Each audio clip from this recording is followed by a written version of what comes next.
Memorial Health System provides comprehensive health services that meet the needs of the region we serve, and we are proud to present Memorial Health Radio. Here's Melanie Cole.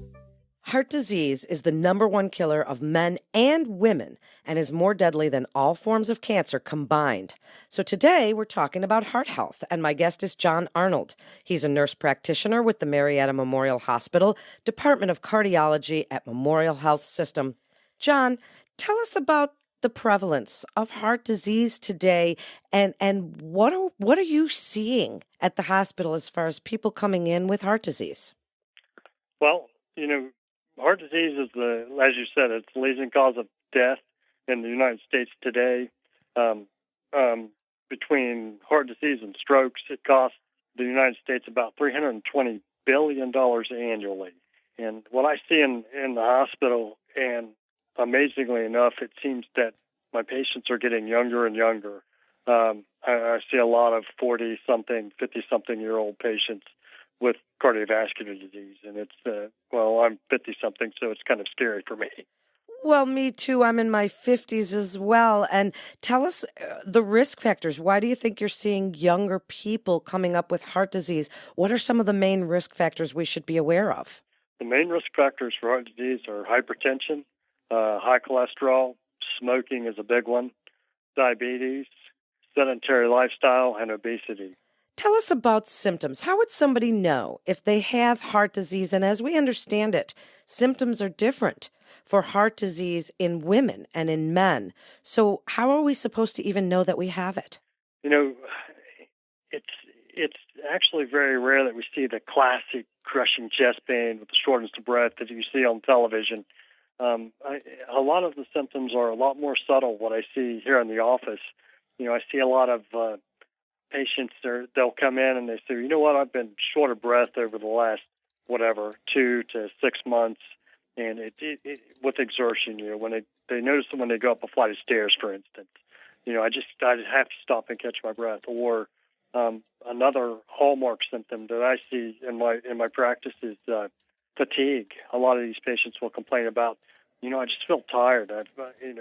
And they've felt tired for the last 3 to 6 months, and that's like I said, that's why I'm sitting in the office. Those aren't the classic symptoms that I was raised on as a nurse way back when. So one of the things that people wonder about is stress. Can that contribute to heart disease? As we're talking about heart health today, John, we want to give some really good workable things that people can try at home to reduce some of their risk factors. Where does stress fit into that picture? Stress is a big factor because stress leads to high blood pressure, for one, and high blood pressure can contribute to heart disease. But then you've heard of stress tests, obviously, everybody has. Well, a stress test is where we cause stress on the heart.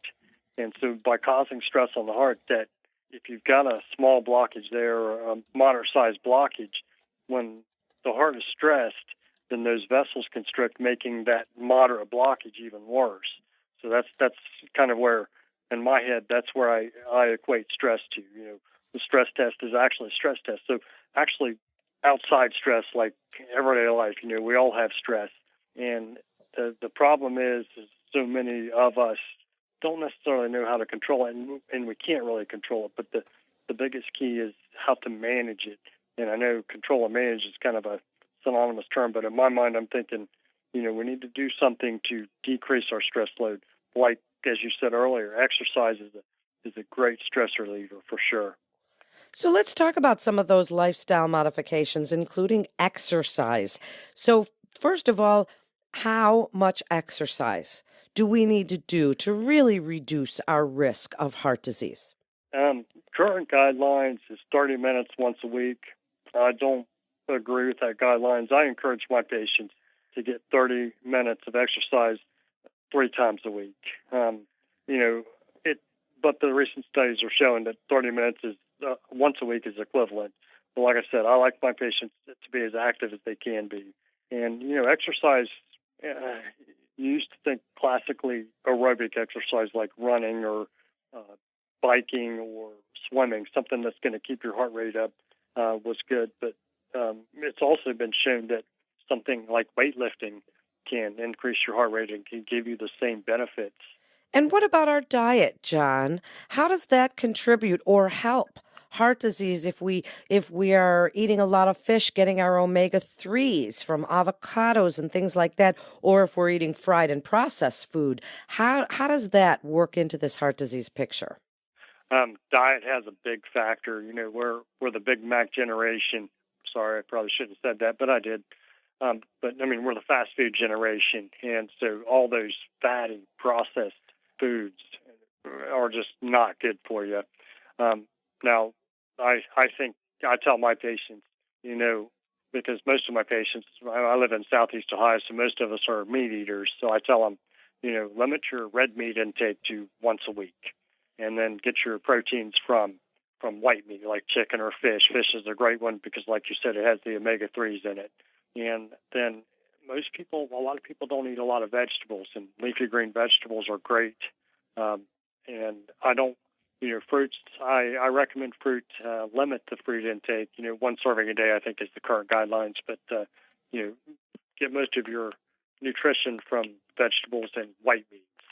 How important, if you are on medications for high blood pressure or cholesterol, how important is it that you take your medications as prescribed and really wrap it up for us? What would you like the listeners to know and take forward with this about maintaining good heart health and the things that we can do right now today to help our hearts? Okay. Cholesterol medicines, for sure, take it because whether or not you have heart disease, high cholesterol can lead to plaque buildup in those arteries. So, it's very important to take the cholesterol medicines. Antihypertensive medicines are very important because hypertension is, like I said, a risk factor of heart disease, and it can really stress the heart. We talked about stress earlier, and high blood pressure can really stress the heart and can stretch out those chambers and those walls. The biggest takeaway, we got to be active. We can't necessarily prevent heart disease because, unfortunately, for some of us, heredity plays a big factor. But we can certainly limit the impact that heart disease is going to have on us by, keeping our cholesterol under control and exercise. We got to build up our heart muscle, and that's exactly it. Heart is a muscle. We have to keep that muscle strong so that it will continue to do its job for us. Thank you so much, John, for coming on today and telling us about things that we can do to maintain good, healthy hearts. Thank you again. You're listening to Memorial Health Radio with Memorial Health System. For more information, please visit mhsystem.org. That's mhsystem.org. This is Melanie Cole. Thanks so much for tuning in.